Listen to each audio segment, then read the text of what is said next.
दोस्तों भारत आप सबको मालूम है कि अपने एमका फाइटर जेट के लिए एक नया और पावरफुल इंजन टेक्नोलॉजी ढूंढ रहा है। इस रेस में जैसे कि मैं आपको बता चुका हूं कि फ्रांस की सैफ्रॉन, ब्रिटेन की रॉल्स रॉयस और इवन अमेरिका की जीई शामिल है। भारत का जो एमका प्रोजेक्ट है वो 5.5 जनरेशन का फाइटर जेट होने वाला है, जो कि स्टेल्थ क्षमताओं के साथ आएगा। इवन ये फाइटर जेट सुपर क्रूज क्षमता वाला होगा। इवन इसमें एआई ड्रोन और लेजर हथियार जैसे भविष्य के सिस्टम भी होंगे। यहाँ पर इंजन क्यों इतना जरूरी हो जाता है इस फाइटर जेट के लिए? दरअसल दोस्तों किसी भी फाइटर जेट का जो असली दिल होता है, जिसे हम ताकत कहते हैं, वो होता है उसका इंजन। एमका के लिए भारत को कम से कम 110 से 130 किलो न्यूटन थ्रस्ट वाला इंजन चाहिए, जो कि बिना आफ्टर बर्नर के मैक 1.2 की स्पीड बनाए रखे, लंबे समय तक उड़ान भर सके और दुश्मनों के रडार से बच सके। यहाँ पर जो दो विदेशी कंपनियां उन्होंने भारत को क्या क्या ऑफर किया है, ये भी मैं आपके साथ डिस्कस करना चाहूंगा। सबसे पहले सैफ्रॉन की बात करते हैं। पहले वो हमें 50% इंटेलेक्चुअल प्रॉपर्टी राइट देने के लिए तैयार था, लेकिन अब वो कह रहे हैं कि वो भारत को 100% टेक्नोलॉजी और इंटेलेक्चुअल प्रॉपर्टी राइट भी देगा। और उनका ये नया इंजन M88 इंजन पर बेस्ड नहीं होगा, बल्कि एक नया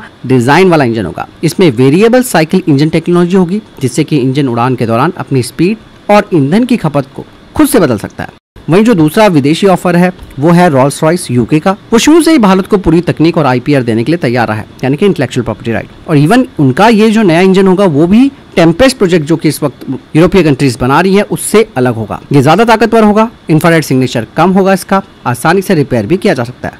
रॉल्स रॉयस तो भारत में इंजन बनाने के लिए कारखाना भी खोलना चाहता है। अब यहाँ पर आपने देखा होगा कि वेरिएबल साइकिल इंजन को लेकर बात भी हो रही है। तो ये वेरिएबल साइकिल इंजन क्या होता है? दरअसल दोस्तों ये जो पारंपरिक इंजन ऑलरेडी इस वक्त मौजूद हैं उनसे काफी अलग होता है। जैसे कि जरूरत पड़ने पर ये ज्यादा पावर दे सकता है, लंबी दूरी पर ये फ्यूल भी कम यूज करता है। ये 6th जनरेशन के फाइटर जेट्स विमानों के लिए जरूरी टेक्नोलॉजी मानी जाती है।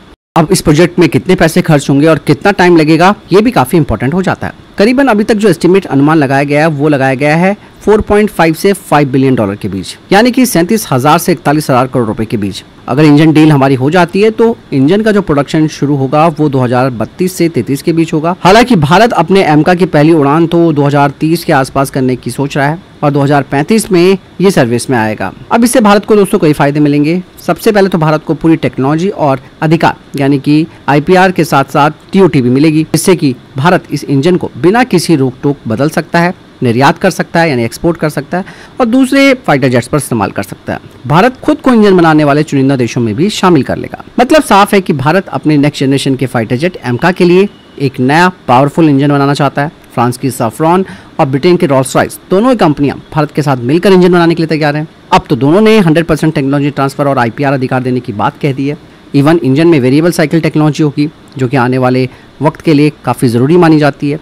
ये प्रोजेक्ट दोस्तों भारत को रक्षा क्षेत्र में आत्मनिर्भर बनाने की दिशा में एक ऐतिहासिक कदम भी होगा। हालांकि इसके अलावा भी बहुत सारे रीजन देखे जा सकते हैं, जैसे कि जियोपॉलिटिकल आपके संबंध कैसे हैं दोनों देशों के साथ। इसके अलावा ये भी देखना होगा कि जो 100% टेक्नोलॉजी ट्रांसफर करने का ये वादा कर रहे हैं उस पर ये कितना खरा उतरते हैं, कितनी जल्दी ये इंजन को डेवलप कर सकते हैं, कौन वो पार्टनर होगा जो कि भारत के साथ हर चीज़ को बिल्कुल निष्पक्षता के साथ शेयर करेगा। चीज़ें बहुत है दोस्तों। फिलहाल इन दोनों ऑफर में से आपको कौन सा ऑफर सबसे अच्छा लगा कमेंट सेक्शन में लिखकर जरूर बताइएगा, और इवन आपकी इसको लेकर क्या विचारधारा है उसे भी आप कमेंट सेक्शन में जरूर लिखिएगा। चीज़ें बहुत है दोस्तों, जिससे कि आने वाले वक्त में भारत को अब फैसले भी काफ़ी तेज़ी से लेने होंगे।